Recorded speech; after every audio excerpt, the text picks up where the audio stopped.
秋天終於到啦，想同大家分享我嘅植物染布過程。今日山長水遠嚟到廣州揾老師啊，雖然落雨，但跟住老師採摘植物真係好開心。最後剪咗一大籃花去染，將你中意嘅葉片鋪喺布上面。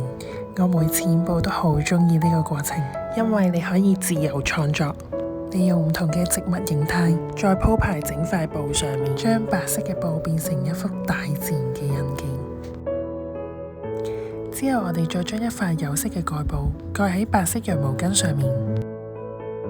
今次嘅蓋布我哋用咗深綠色，但其實希望佢最後出嚟嘅效果係紫色。捲埋之後我哋就可以一齊攞去煲啦。煲咗2個鐘，我哋終於打開啦！呢個紫色真係好驚喜啊！我同老師都超級滿意，因為其實每一條都好似開盲盒咁，唔係每一條都可以成功。但呢個都係我中意植物染嘅原因之一。最後染咗2款紫色，你哋又中意邊一款呢？